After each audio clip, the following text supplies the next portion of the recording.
everyone, how you doing? My ban expired quicker than I thought it was going to. So here we go. Apparently it was January the 19th. I was just being a boomer. I've just talked about this, but I want to reiterate some points for those of you that don't use Twitch or Facebook or Twitter. I'm sure everyone's sick of hearing about it by now, but I want to talk about it in brief, in my own inimitable style, which is pissed off. If you haven't heard, Spotify removed Neil Young after Neil Young acted like a prepubescent teenage girl and made the ridiculous ultimatum to Spotify: they can have Rogan or Young, not both. What a dickhead.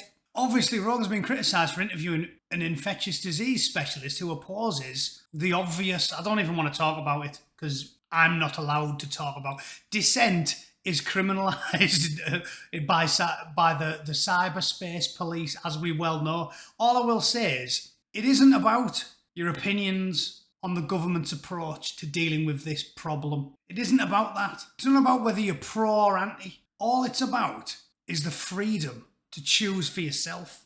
This silly old twat somehow thought he was going to win a fight against a bloke with the biggest audience Spotify has ever had. And when was the last time Grandpa had a fucking big hit?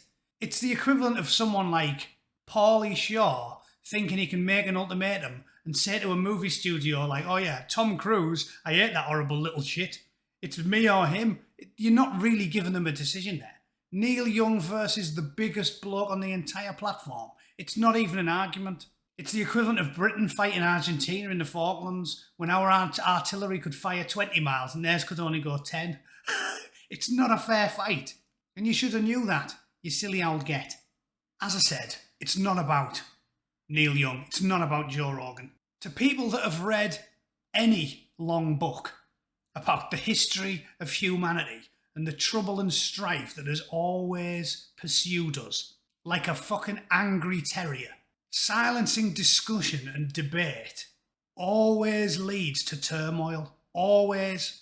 It always leads to bad decisions, because if you don't think thoroughly and debate thoroughly and really go at it before you make policy decisions, you don't get good policy. It's essential everything gets aggressively debated, and the censorship currently being utilised by all of the Western world, governments, the civil service, the education ministers and unions and the police college in the UK and all of the branches of government, all of the old institutions that everybody used to revere and respect, they all think the same thing. And when one person like Neil Fergatwat has an idea, not one person has the courage to say, is it a good idea? We don't debate anything anymore. So it's not about being pro or anti. It's about saying we have to have the discussion. We know this is true because we know we have to have the discussion about the small things. Which school should we send the kids to? What movie should we go and watch at the cinema? Should we move house? Should we go for a bungalow or should we go for a semi? You have long discussions about these trivial things, but you don't think we should have long discussions about governmental policy that can affect hundreds of millions, well, billions of people, because we live in a global world now. You don't think we should have long, complicated discussions about those things? Fucking hell. Normal people have long discussions about what they're going to eat for dinner.